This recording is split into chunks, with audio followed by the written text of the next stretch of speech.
What's going on, Fort Worth fam? It's the kid, Big Boss Fable, Fort Worth Fabian. I'm back with a reaction video. Today we're doing something different, man. And if you've been a supporter since the very first video I ever posted, back in the day when I was in Orlando doing hip hop reactions, had dreads and stuff. At some point I had reacted to a Mr. Nightmare video. If y'all know who Mr. Nightmare is, man, he's a podcast channel, whatever, that specializes in the horror realm. And me, I'm a horror buff, man, and like horror stories is what he specializes in. So he releases multiple stories, maybe four stories in one video he'll upload. And they're just scary stories, you know. They could be Home Alone kind of stories, Halloween stories. They could be, he had one like 3 scary police officer experiences,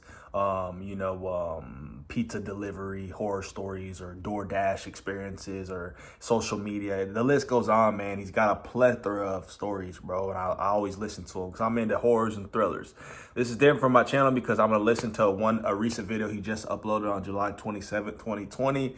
It's called 3 Scary New House Horror Stories. So there's 3 allegedly true tales of people's horrific experiences moving into their new houses. So essentially he does tell true stories majority of the time, but I think a lot of times he does. He essentially accepts stories to his email that he will narrate on his channel. So, you know, believe to disbelieve, a lot of these stories on his channel are real, people's experiences. So I just like his narrating voice. He got one of those voices,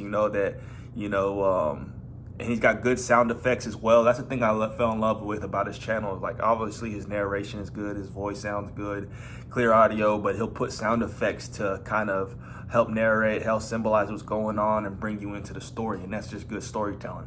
So like, comment, subscribe, hit the notification bell, follow me on Instagram and Twitter at Fort Worth Fabian. I'm uploading different content. You guys don't be mad at me and stuff, man. I'm telling you, like, when I upload, it's a force to be reckoned with, because I upload so much content. Like, you can't tell me that I'm not satisfying, any recommendations, things of that nature. Like, I'm gonna get, it's gonna keep coming. So let's get into the video, man. Content's always gonna come, bro. There's always time for various forms of content.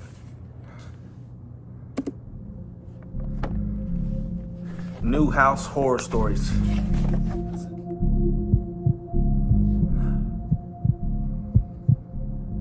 I bought my first house that I currently still live in 2 years ago.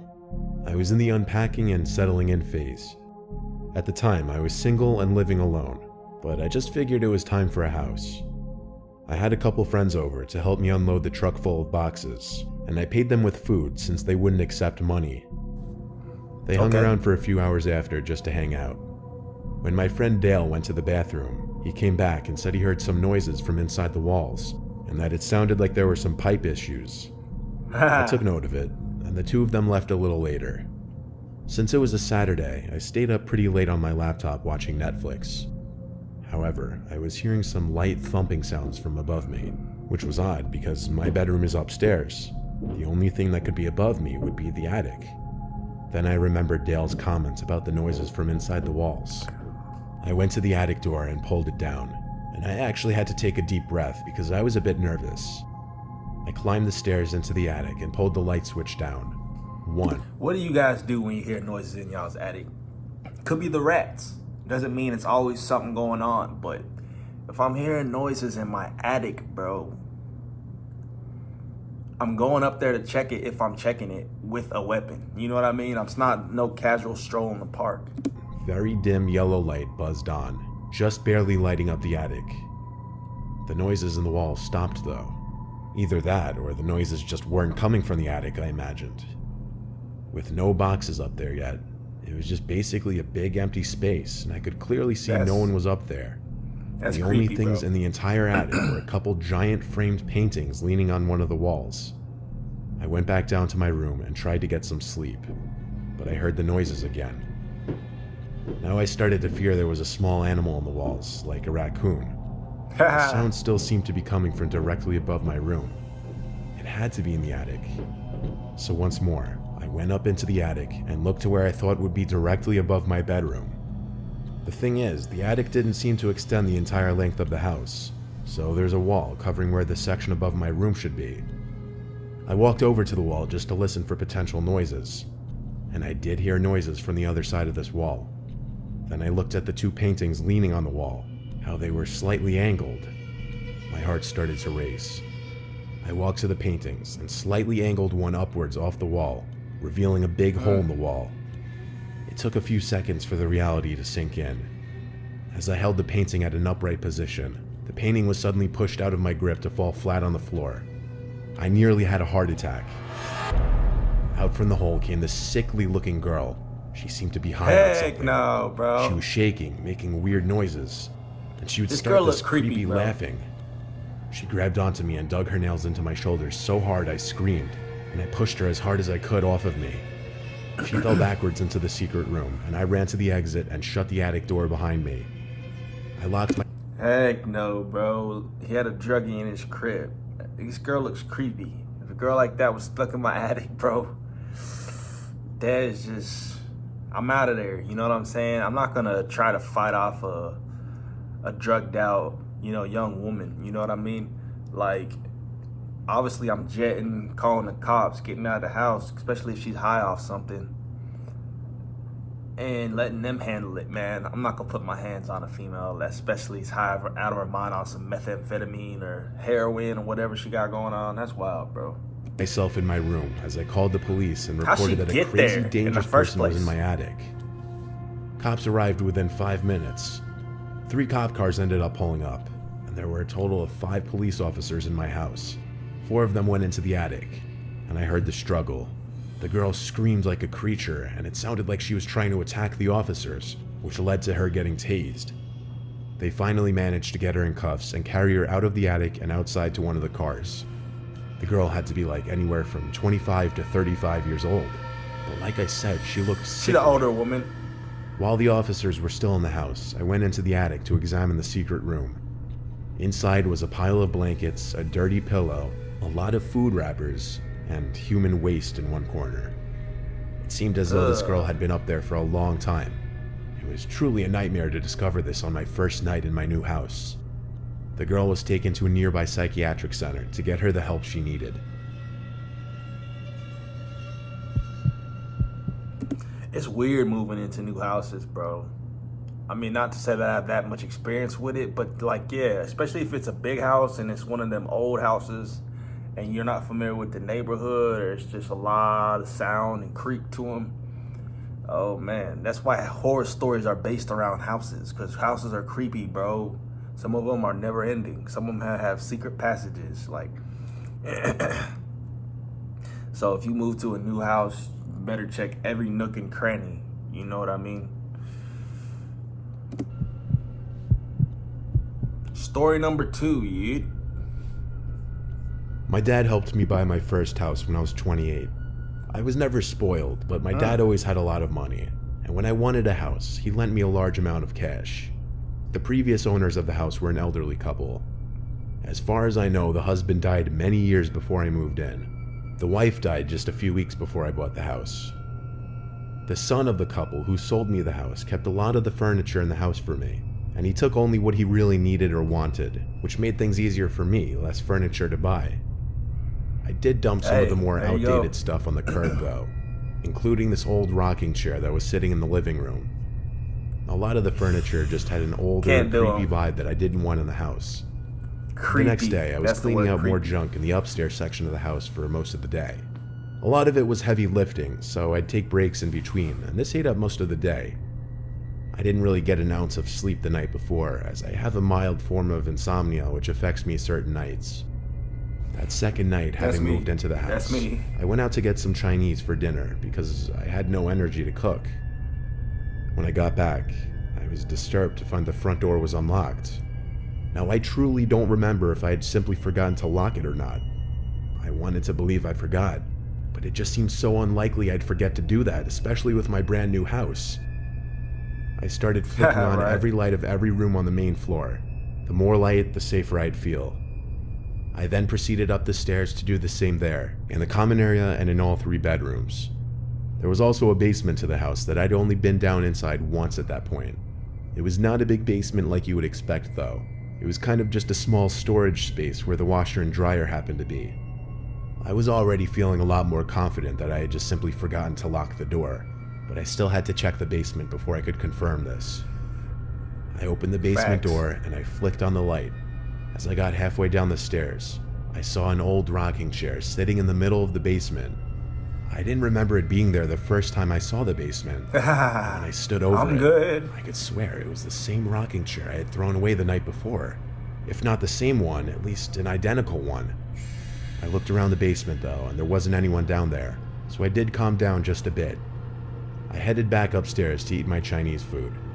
I remember leaving the basement door cracked open though, which sat right next to the kitchen, and I started hearing rickety, creaking sounds from downstairs. I ran to the basement door and I tried to turn on the light, but it wouldn't turn on this time. All I could think was, what the hell was that noise? I went to the kitchen to grab my flashlight from under the sink, and I went a quarter of the way down the stairs with the flashlight beaming down to the bottom, and I saw the rocking chair moving, and someone was sitting in it. It was an old woman with gray, curly hair, glasses, and she was dressed in a pink nightgown. Any old woman stories, I can't do anything with old women, bro. They're so creepy. No offense to anybody who's watching this and you're an elderly woman, bro. I don't know. It's something about it. It's just creepy to me, bro. The way they portray elderly, psychotic,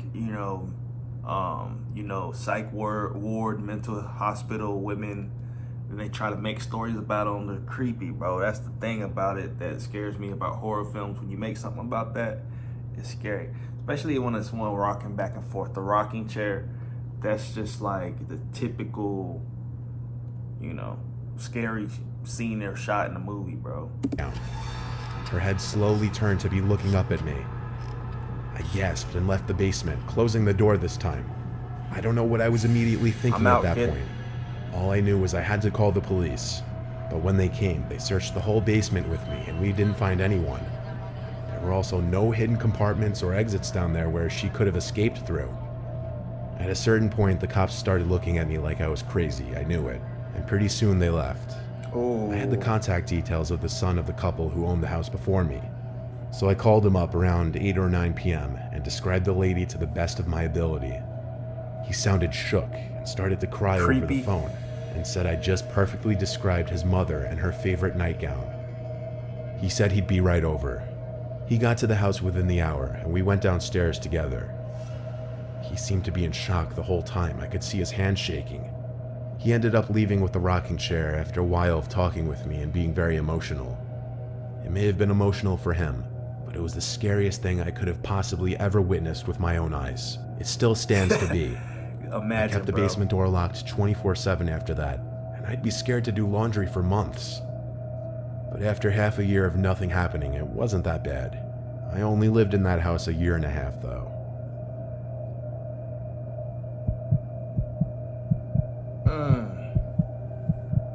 That's scary, bro. When I was 12 years old, my family moved to a new house in the countryside of Louisiana, located near a small village. Dang! We'd always lived in rural areas. That's a big Definitely property grew right up now. Unfamiliar to the city lifestyle or anything even remotely close to that. The property was 3 acres and very private. On the second night at that house, our dog Parker, who would sleep in my room, started barking and growling in the middle of the night.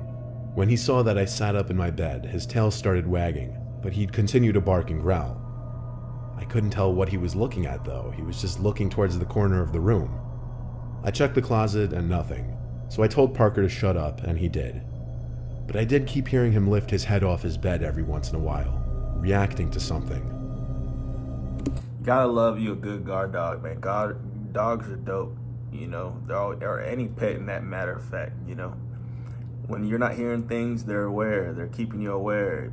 Someone breaks into your house. You live in a 2-story house. Your dog will sense it from upstairs, and if you can't hear it, he will. You know what I mean? So you gotta appreciate your pets, man. They'll come. They'll definitely got your back. The next day, an older man came and knocked on the front door. My dad answered while I was in the living room watching cartoons. I heard the whole interaction. The old man introduced himself as Gene, the next door neighbor. My dad told me to come over and introduce myself, so I did. Gene seemed very kooky and aloof. Even my 12-year-old self could realize that. But he seemed nice, I guess. The next day, I was in the backyard playing Pokemon on my Game Boy. My dad was in the front of the house mowing. The rest of my family wasn't home. Oddly enough, over walks Gene wearing the farmer's hat and overalls, talking to me in his thick southern accent, asking what I was up to. He actually sat down at the table with me, which made me uncomfortable, especially considering he just walked into our backyard. Albeit there was no fence separating the front and backyard, right? But still. I told him I was playing Pokemon, and he knew what it was. Yeah, what is you doing? Immediately making Pikachu noises, trying to be funny. But it was just unsettling. I started to realize there really was something off about this guy. My dad came to the backyard with a lawnmower, then turned it off when he saw Gene sitting next to me. He approached us and said hello with a smile, but I could tell based on my dad's face and tone that he was slightly confused what he was doing in our backyard. He never asked him that. Yeah, what is my you dad doing, told me bro? I needed to go inside and wash the dishes. I knew he was trying to get me away from him. A few minutes later, my dad came in and asked me if Gene just walked into our yard, and I said yeah. That's when he told me he didn't want me around that guy anymore, and to let him know if I saw him again. It wasn't until a few nights later that I woke up to Parker growling and barking again. This time he was looking at the window. I got up to open the window just to hear if something was going on out there. Quickly after opening the window, without seeing anybody out there, I'm always discreet with stuff with windows. I never look out my window. If I hear something out the window, bro, if I have blinds down, closed, curtains drawn, if that, no curtains, I'm not opening my blinds just to blatantly look out my window. You don't know what's on the other side of a window, bro. Literally, I always do the little peek. Barely lift up a blind to where, if somebody's outside, they're not going to really notice unless I'm really making a lot of movement. You can see a shadow in the moonlight, whatever's going on, bro.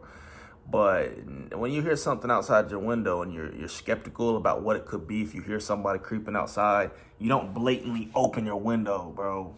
Just if you have curtains drawn, slightly peek out the side of the curtain. Don't move them too much. Don't move anything. But you can be stealthy like a ninja, bro. And then that you can see what's outside. People draw too much attention to themselves in situations like this, and then you just gotta use your street smarts, bro. Heard Gene imitating Pikachu noises again, in his creepy old man's voice. I ran out of my room screaming Dad repeatedly. When I told my dad Gene was outside my window, he stormed outside to check. But when he couldn't find him on the property, he went to Gene's house next door. But here's the twist. That Gene guy didn't live next door. An older woman answered the door and had no idea who he was. So my dad went to every single neighboring house, and nobody had ever heard of a Gene. My dad called the police to report the man. Heck no, Police said they would be on the lookout for him, and it even made the news. Dude. We never again saw or heard from Gene, or whatever his real name was.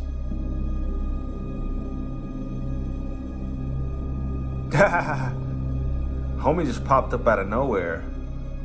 Who are you, bro? You just walked up on my lawn and you was trying to get to know my kid? The heck nah, bro. We're gonna have a problem at that point. It's smoke at that point, bro. So that's 3 scary new house horror stories from Mr. Nightmare, man. I'm telling you, I like this guy. Let me know what y'all thought about this in the comment section below. Y'all's reaction to the stories. And he's I love stories, bro. So especially thrillers or horrors or psychological stuff. So with that being said, let me know your thoughts in the comment section below. Follow me on Instagram and Twitter at Fort Worth Fabian. Road to 10K, man. Engage with my content, like, comment, subscribe, all that good stuff. I can't say it enough. And turn on the notifications. So that means clicking the bell so you're notified about when I'm posting at all times. And, follow me on my social media, man, if y'all don't mind, bro. It's funny because I had a subscriber the other day hit me up and was wondering whether or not I was really me on social media, because they had told me my follower count on social media was so much lower compared to my subscribers on YouTube. And there's no way that's you, bro, because why are your Instagram subscribers so low? Why don't you have any followers? I'm just I don't know, man. Good question. Why don't you go ask my subscribers? You know what I mean? So I appreciate you guys if you go follow me on my social media, but I don't know. That was an interesting conversation I had with that individual. But yeah, I'll catch y'all in the next video. Peace.